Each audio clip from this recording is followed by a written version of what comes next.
What's good, y'all? It's your girl Slime AP. And today I'm doing a Q&A with questions that you guys asked me. If you're new here, go ahead and hit that like button and subscribe to this channel for more music content and music tips for independent artists. So we're finna get right into it. The first question we have is from Sade. Sade asked me, how has living in Atlanta influenced my music career? Thank you so much for asking. Make sure y'all tap in with Sade too. We went to high school together. She's another dope creator and she has her own podcast. So make sure y'all check her out. To answer your question, I would definitely say a lot. It's opened a lot of doors for networking. Like, I've met a lot of mainstream people, you know what I'm saying, considered mainstream. And I've seen a lot in the music industry for what it is instead of for what it looks like. A lot of stuff looks good in Atlanta, but when you get here and actually understand how people move and understand the city a lot more, you understand it's more of a facade than it is what it looks like 9 times out of 10. So it's definitely helped me grow and build a great network of people and individuals who support me. I will definitely say that, but it can be very finicky at times because it is a lot of people in the city who like to finesse and scam and do all this type of other crazy stuff to regular old people like me. So that's another thing too. It's influenced me in good and bad ways, but definitely more for the better. Right now I'm just looking to branch out in other states as well. But I do love Atlanta and what Atlanta has for creators alone. Next question. NSB 400 Baby asks, if there was an artist that could sign me, who would it be? I was gonna say nobody. That's so crazy. When I first ever seen this question, I was gonna say nobody, but lately I've been seeing Russ has been signing artists, and I think that's the only ever person that I would ever sign to, just because of his platform as an independent artist. What he's done to build up his brand is amazing, you know, by far. Rest in peace to Nipsey. I definitely would have said him.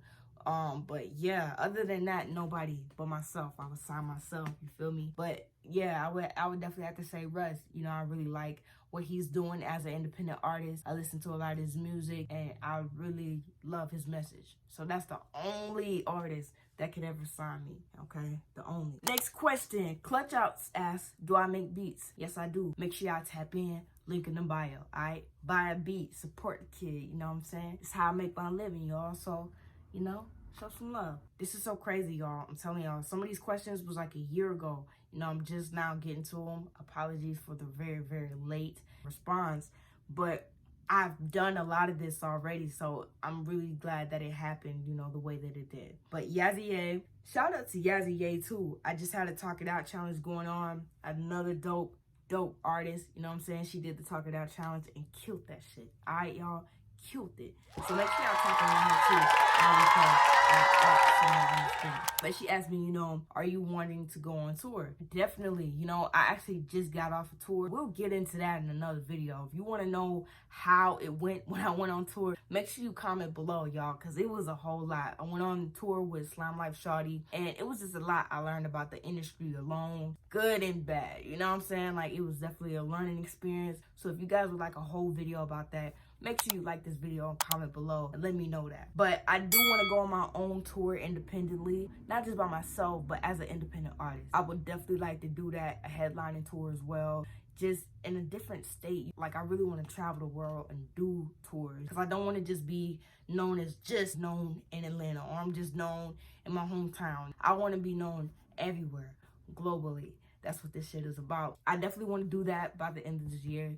And since I went on tour already this year, I have, like, I don't know, just such a good feeling for what's to come next. The year's not even over yet. We're not halfway there, but we getting close. So I'm excited for what the rest of the year has to bring. And yeah, I definitely do want to go on tour. Next question. Real Kilometers, another dope independent artist, asked me when we dropping. I just dropped my first album entitled Always Precise on all platforms, February 22nd, 2022, y'all. It's already almost accumulated almost 10,000 streams on Spotify alone, y'all. So make sure y'all tap in with my project. Please let me know in the comments below what's your favorite. It's out on all platforms, and I'll leave a link below as well so you can stream that. Thank you guys so much again for the support. Next question. HB Space K asked me, who are my top 3 artists? Right now, I would have to say, it's a hard question, artists. Top 3 artists. Besides myself. Oh, brother, this guy stinks! I have to put Russ up there. I've been listening to a lot of Russ. I'm gonna have to put Nipsey up there. And I'm gonna put Tierra Whack up there. Of course, I gotta give a shout out to my boy 1AM Naughty. He's also featured on my album Always Precise, so make sure y'all check it out. Another dope independent artist. Independent artist for the win. You dig? HB Space K also asked, describe the meaning of life in one word and why you picked that word. I would have to say journey, honestly, because that's what life is. I picked that word because life is a fucking journey, man. Like, without going through a lot of the stuff that you went through, you wouldn't be able to appreciate what you already got. So I'm really grateful for the journey that life has given me. It's been a beautiful journey, and I just want to keep riding this journey as far as I can ride it. Definitely journey. That's what life is all about. Enjoy the journey, because you'll be chasing the top. You'll forget about the whole path, you know, what got you there. So the journey along the way, the great creatives who I meet along the way, chasing my goals, going to shows, performing. It's a lot, you know, and I really appreciate those little small moments because they make everything else matter. They really do. HB Space K also asked me, is time the most important thing in life? Time is definitely something you can never get back, so you don't want to waste it. I wouldn't say the most important. I'd say living your life, because it's so much that we could get caught up in that we'll waste that time on. And I just say, if you're not here living it, you're a waste of it. You know, you're taking up life space for what? Enjoy it, you know, really live this life. Don't have any regrets. Go after what you really, really want to go after. Like, believe in your dreams 100%, even if nobody else believes in them. Keep doing what you love and go all the way with it, man. That's what life is about. Living life.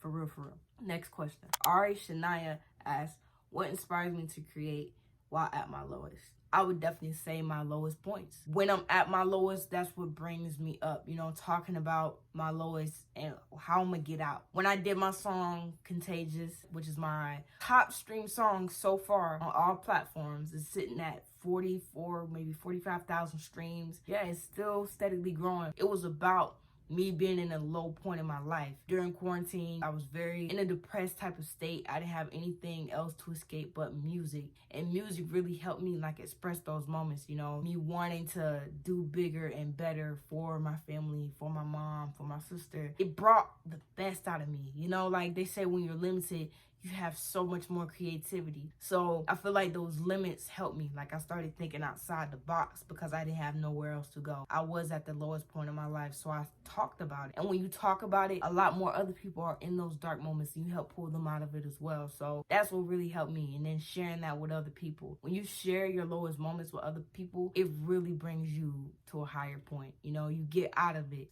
To hear people singing my song Contagious means so much to me. Like that shit made me want to cry, because y'all don't understand the shit that I had to go through that made me write that song, you know, like getting through that moment, you know, like talking about it, being vulnerable enough to share that moment with other people, because that's what I did with my music. So that's a dope question. I appreciate that. Next question. NSB 400 Baby asked me, what's my next project's name?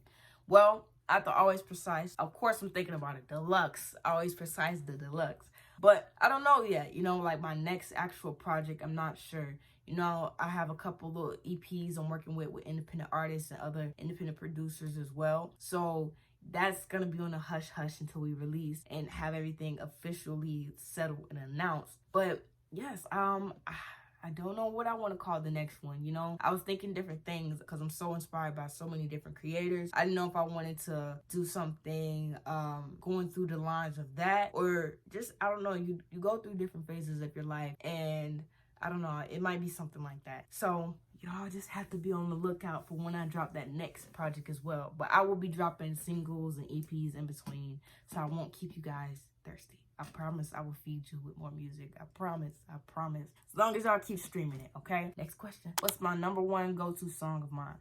Definitely Contagious, y'all. And number one is because it's contagious. Like, once I listened to it, I had to keep listening to it. And the first person to ever hear that song, this is crazy when I say it, but Kiki Wyatt. And I know some of y'all probably at home like, what the? How did Kiki Wyatt? Like, it's a networking app called Bigo Live, BIGO Live. And I used to go live on it during quarantine, like all the time, like every day, because that was social interaction for me. I got to see a bunch of different people from different places and network with them and tell them who I was and share my music with them. And a lot of them grew to become fans. We talked every day. We got to see each other's face. So I really created like a fan base and family on a whole nother app. And one day, Kiki Wyatt just so happened to be on the app. And I'm like, what? You know, it was late at night. Something in my urge just told me, like, get on the app. You know, it was just in my intuition that was like, just get on the app. I got on, she was on there. I hopped in her live. Like, I knew how to work the app. Hopped in her live. You know, it's really that simple. Hopped in her live and I asked her, could I play a song? You know, and first she was kind of skeptical because, of course, you're always going to have them people who do have, like, not the best music, but she was open to it. And I just started playing it and, like, the whole live got quiet. Like, they was really listening and they was like, they started bouncing their head and she was like, I like that. I like that a lot. You know, and they told me to keep going. And that was just such a huge burst of motivation to me, you know, to write a song about the lowest point in my life and to have such a well-known, you know, celebrity singer really tell me that she likes my song. And it wasn't even finished at the moment. And I finished it right after I got out the live. I finished it right after that. And, like, to this day, like, that moment sticks with me. I might pop a screenshot or something up in here, too, to show y'all, like, I wasn't playing. Kiki Wyatt was the first one to hear Contagious. So that's definitely going to be my go-to song. It doesn't matter where I'm at. If I perform, like, that one song, everybody's hearts and eyes is just on me. You know, like, it's something about it. It just opens you up. It's very relatable. And, yeah, it's me. You know, it's something I went through. It's me telling you how I feel and telling you that hate is contagious. So don't be no hater, y'all. Spread love for real, because love spreads back. Next question. Thank you for that one. Yazzie also asked me, what would you think the world would be like without music? Hell. A hell. Like, I feel like that would be hell. A life without music, a world without music is a world I don't want to be in. Music's got me through so much, like, through so many different things. And I just can't see my life without it. You know, it's played a major role in my life. And I just can't see myself without music. Like, it's definitely, it would be so bland.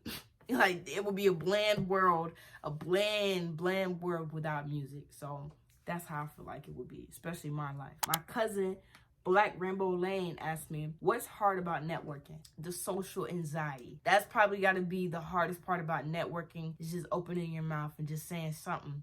You know, it don't matter who it is, where you at, just opening your mouth and saying something. That probably got to be the hardest part, I think, for any creative.